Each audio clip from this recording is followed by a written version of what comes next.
is Digivation Network.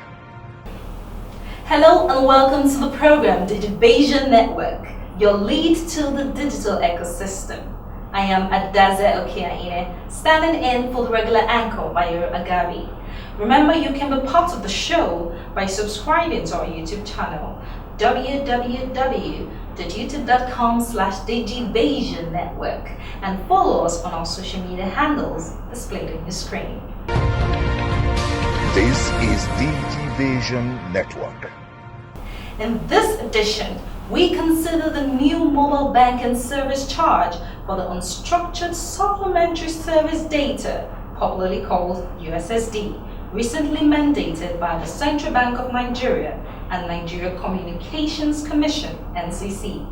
But before this, let's take a look at the issues that made news during the week. Hello, I am Bayero Agabi, welcoming you to this new ride, a digital ride that takes you into the lifestyle experience of innovation, tech impact, and new business frontiers. This is Digivation Network. On a weekly basis, we keep you well informed of developments and trends. Now the tech ecosystem is impacting politics, business, public and private enterprise management, plus how the new digital life can transform your business. I am Bayero Agabi. Join us.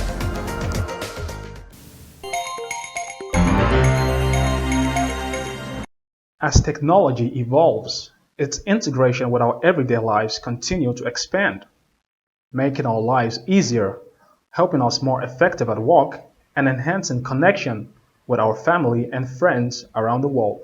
However, often with rapid change, there is a cost. And so far often, relationships are suffering owing to the effects of technology and how it dominates our lives. Speaking on the impact of technology on relationships, world-renowned relationship expert and author Dr. Gildo Cow, in a chat with Digivation Network, highlighted phone addiction as a major issue amongst couples today. Because people think that they are married to their telephones. And I have had to counsel couples who have gone to sleep. One person goes to sleep with the phone. And that's the last person, it's not really a person, but that's the last connection that person has for the day. Whoa. It's like three people are in the relationship. Him, her, and the telephone. And so many couples come to me and say, all she does or all he does is sit like this, and talk to the phone. And without eye contact, there's no listening. Without listening, your partner feels you don't care. So a lot of tension is created and a lot of people split apart over the stupid telephone. While acknowledging the importance of technology, Dr. Cow also advised couples that its use must be discussed among couples in order to have a better relationship. Communication is the most beautiful thing you can have in a relationship. And while technology is phenomenal, it also needs to be discussed. Like when I go home, when I go to sleep, what am I going to do now? How are we going to have sleeping patterns? How are we going to communicate? Is the technology going to be a third party with whom you're cheating? You see, that's the thing. And when you say there are three people in this marriage, you, me, and your cell phone, and I don't like that too much. Now, how can you say that nicely so your honey can understand, uh-oh, I better do something about this if I want to keep this fabulous woman or fabulous man?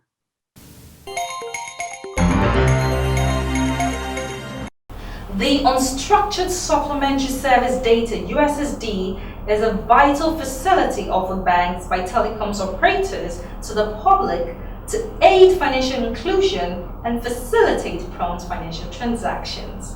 Over the years, there has been protracted dispute between mobile network operators, MNOs, and deposit money banks, DMBs, over service charge for the use of the USSD.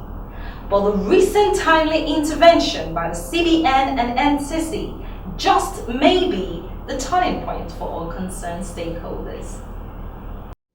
Following years of disputes between the banks and telcos on the payment of USSD transactions, the Nigerian Communications Commission and the Central Bank on the 16th of March 2021 finally got to a resolution which will see end users pay a charge of 6.98 naira on every USSD transaction.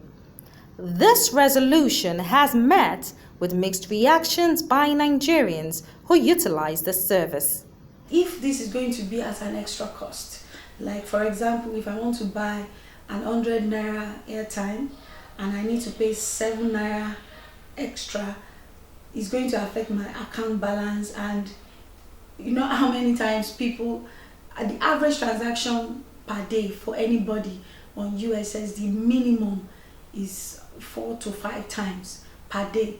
And let's say 5 times 7, approximately 7, that's 35 naira, and that is per day. 35 naira times 7, then times 4 times 12, that is putting a huge load on the consumers, and I believe is going to have a huge setback on the rate at which financial inclusion is being achieved in Nigeria. Engineer Gbenga Adebayo, the chairman of the Association of Licensed Telecommunication Operators of Nigeria, has said the 6.98 naira charge is indeed the best charge option for Nigeria, and blamed complaints on the part of consumers to lack of proper information. Consumers will complain if they don't have the right information, because in some fora, the banks have denied that they are not charging anything for USSD services. We have that information. But the street report says something to the contrary, and that is that common USSD transfer today, some banks charge as high as 10 naira. USSD transfer between account A and account B, some banks charge as much as 20 naira for transfer. The impression we were given is that banks are not supposed to charge for USSD transfer because it's a non-banking service. But be that as it may, at 698 kobo, one-off transaction is all inclusive. And so on the long run, the users should be made to understand that instead of paying A plus B in times past, meaning pay a session or USSD transaction to your operator and another B part to the banks, we have now collectively agreed that it will be one fee, one rate that will be charged. The banks will not charge anything beyond the 698 kobo. So on the long run, actually, it's cheaper for the users. On the concern raised by consumers for still being charged for failed USSD transactions, Engineer Gbenga Adebayo had this to say. It depends at what time the transaction fails. Sometimes it's failing at the bank end. If it fails at the operator's end, meaning that this connection is not successful, we are not going to charge the operator. But if the service is delivered to the bank and it fails at the bank end, it will be recognized on the metering system of the bank. So the bank has to decide whether that is a chargeable connection or not a chargeable connection. So, but certainly at the operator's end, if the link is not established, there is no basis for metering and they will not be charged. But if the failure happens at the bank end, this is it's a link between servers. If server A is checking out with server B, if it fails at the bank end, we have no control over that. And the bank has to decide whether that's a chargeable link or chargeable transaction or not. Engineer Gbenga also called to question the morality of the banks for their refusal to pay for services rendered by the telcos for the USSD operations, which have amounted to a whopping sum of 42 billion naira. I think to the banks, there's a moral question they need to answer on this issue of outstanding that we're talking about. 42 billion outstanding in debt. They enjoy the service. Why is it a problem for them to pay? They received the money from the subscribers, from the users. They took the money directly from the customer's account. So what is it a problem to pay the operators? They have a moral question there to answer. While an argument has it that they don't charge for USSD, because we are told that USSD is not supposed to be a chargeable service by the banks because it's a non-core financial service. But the field report, what we hear from people like all of you, suggests that when you do USSD transactions, which is not supposed to be a non-core banking service, you get charged for it. So if that assertion is correct, what is the moral basis on which the bank will enjoy this service, provided resources provided by the telecom operators, accruable over the period of time, and the banks today will argue that this money is not to be paid. So I think that's a moral question the banks have to answer there. The second is that the banks need to also be more transparent in what they are charging the users. I ask you today, how much does your bank charge you and for what do they charge you? Can you answer me in the affirmative for all the services? Can you? Most likely no. So yes. The question then is, all of these charges for this, for that, they should not make it look like now they are going to receive 998 kobo on behalf of the operator and pay to them, and that they are doing us a service by doing that. The answer is no. The 6.98 charge on USSD transactions commenced on the 16th of March 2021. The CBN and NCC have promised to continue to engage relevant operators and stakeholders to promote cheaper, seamless access to mobile and financial service for all. This is Digivation Network. To watch more of the interview on the new USSD charge as mandated by CBN and NCC, you can log on to www.youtube.com/Digivation Network. If you've just joined us, you're still watching Digivation Network. For details, join us via our YouTube channel, www.youtube.com/Digivation Network. Hello, I am Bayero Agabi. Welcome you to this new ride, a digital ride that takes you into the lifestyle experience of innovation, tech impact, and new business frontiers. This is Digivation Network. On a weekly basis, we keep you well informed of developments and trends. Now the tech ecosystem is impacting politics, business, public and private enterprise management, plus how the new digital life can transform your business. I am Bayero Agabi. Join us. This is Digivation Network. Coming up is our top 5s, which features the top 5 things we miss about the 80s with Gideon Tobiloba.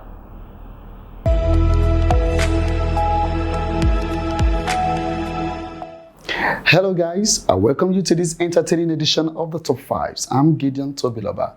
Today's episode promises to be very entertaining as I'll be giving you something I'm more than sure you will enjoy. Today's show is going to be a blast from the past as I'll take you back to the 1980s, the era of disco music, kasabubu, and lots of coup plotting.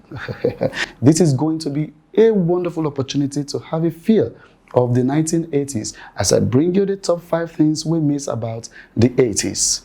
I'll be going from number 5 to number 1, and standing on my number 5 is the childhood games we played in the 80s. We had lots of local games like 10-10, skipping rope, suwe, flying kites, police and thief, catcher, after round 1, tinko tinko, boju boju, island ball, OGO, and many others. From childhood games on number 5, we go to number 4, which is cheap foods. Back then, it can be said that food was kind of cheap and very affordable to feed thrice in a day. I remember eating well in the morning before going to school and still getting some money to buy lunch for myself during break. Our parents don't have to work around the clock, to give us a good and a very average life, unlike now. I tell you, things have changed. Enough on foods. Let's proceed to the next one, which is music on number 3. The 80s were the good old groovy years when it comes to music. They say variety is a spice of life, and so it was with the music back then, unlike now where most of our songs in Nigeria have a somewhat monotonous sound. Then we enjoyed beautiful music from legends like Fela, King Sunny Ade, Majek Fashek, Sonny Okosun, Sashina Peters, Chris Okotie, Mike Okri, Onyeka Oweno, Oritz Wiliki, Charlie Boy, Chris Esiani Bokwe, Brachim Ezesa, Victor Olaya, Raskimono, and many, many more. Now, talking about what stands at my number 2 of what we miss most about the 80s, that's our darling football teams. Well, the Super Eagles was a source of great joy and unity anytime they played. Players that donned the green jersey back then were like soldiers ready to die, representing the country. The 80s marked the rise of the Super Eagles at the continent as we won our first ever major trophy, the 1980 Nations Cup, which we also hosted. Players like Christian Chukwu, Segun Odegbami, Best Ogedengbe, Mohamed Lawal, Felix Owolabi, Ifeanyi Oyedika, and other interesting legends helped win the prestigious trophy. All right, from there we go to number 1 thing we miss about the 80s. Oh, do you want to guess? Okay, I'm waiting. Well, to save you the stress is the numerous soap operas and TV dramas we had on TV. In the 80s, we had very solid TV plays that still we sell today. Even though back then there was no sophisticated cameras as we have now, they still give us the very best with the available equipment.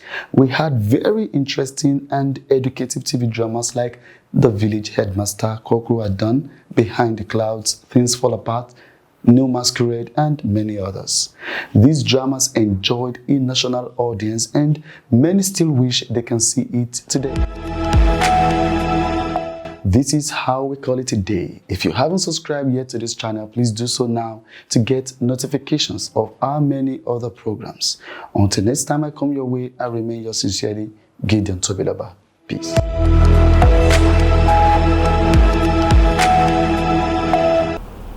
And now to a special one, DG Finds. As part of Digivation Network's interest in finding and showcasing young talents, irrespective of what they specialize in, we bring to you a young boy that is striving hard to become an artist. He's a student of University of Ibadan, studying arts and design. Let's meet Prince Part as he responds to the recent success of Nigerian artists on the international stage. After which we join our guest of the week, Dr. Vincent Olatunji. He is the Director of E-Government Development and Regulations. So my life started in the 90s, 2 December, almost many things, my guy, many things to remember. I was born with 2 stars, I did draw, I did sing.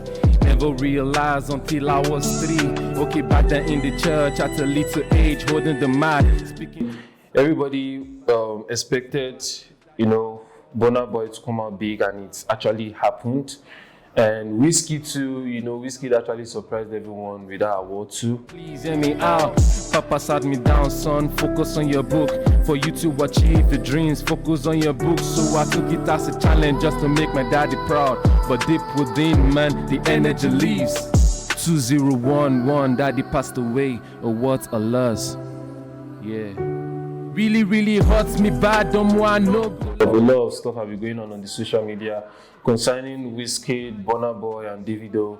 The beefing and the whole argument is basically from the fans. I don't think the men in question have any issue with themselves, because even Davido tweeted it and he said that.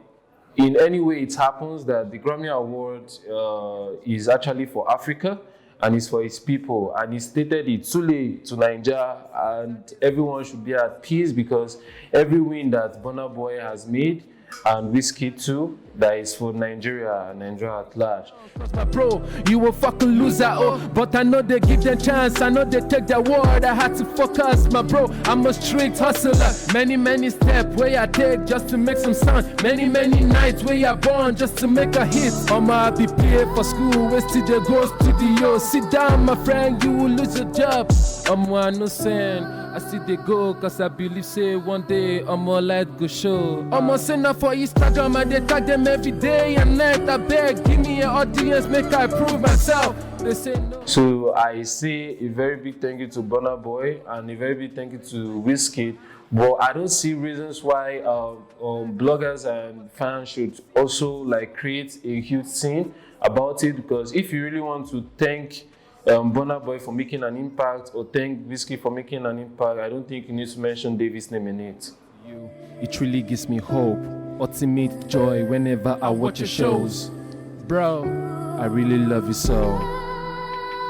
Well, it inspires me because I know that I can also attain that high because Burna Boy too has made it clear. He has said it that if you believe, you can actually achieve.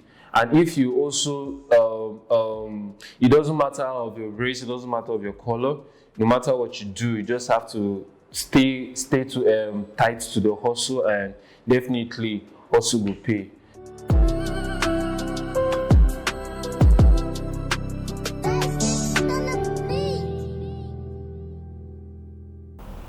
In enhancing government service and ensuring developmental regulations, Digivation Network had a chat with Dr. Vincent Olatunji, the Director in Government Development and Regulations. He is our guest of the week.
Before you work, and we have tried as much to ensure that government business will run 24/7 no matter what, but that depends on the kind of capacity you have, the kind of infrastructure you have, the kind of the processes that you have even put in place, and this to a large extent has brought out a lot of things that we need to do. But on our part in that, what we have done, for instance, when the lockdown started, we did something for startups, which was to issue passage to them to be able to move, to be able to go around, to be able to go to their homes, their offices, to be able to do their business. This is for those in the IT sector.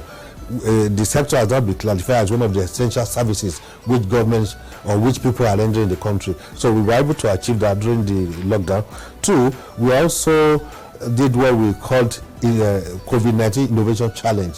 We were trying to look for talents, homegrown solutions that can address specific problems emanating from COVID-19. We look at the area of health sector, we have education, we look at the kind of infrastructure we have. We opened the challenge and we had over 1,500 entries, which we scaled down to 140 something. Eventually we had 15 finalists, out of which we selected the top 3, and we already discussed with them how to fully develop their solutions and possibly work with relevant government agency for deployment.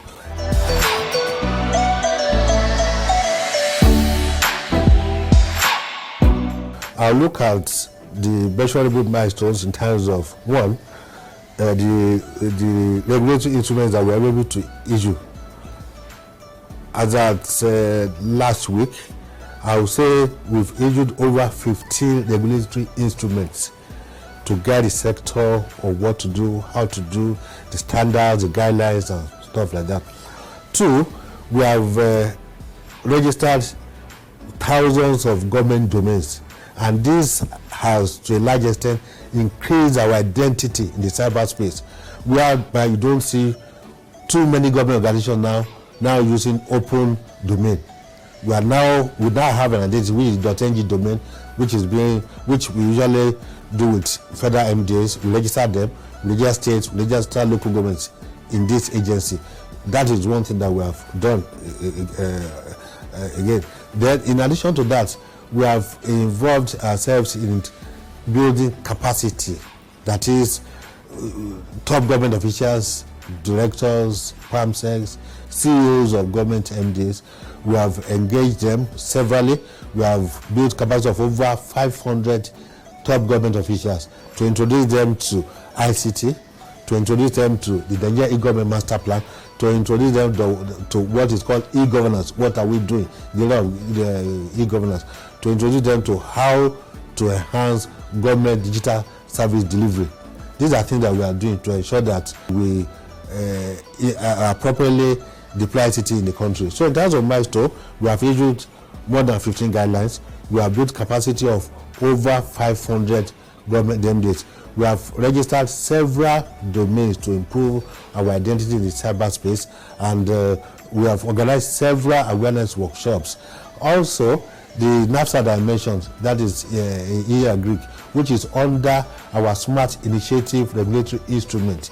That one too we have done, and we are empowering over 150 farmers now, and this is going to increase in the years to come. In addition to that, the Nigeria Data Protection Regulation is one major thing that we have implemented in the country, and that has created over 2,000 jobs between when we issued it in January last year and now. And it is a multi-billion-dollar sector which we have created on its own too. So these are some of the things that I say are major milestones which we have achieved in the department and the agency at large. That's all we can take on the show for this week. You can reach us on www.youtube.com/Digivation Network.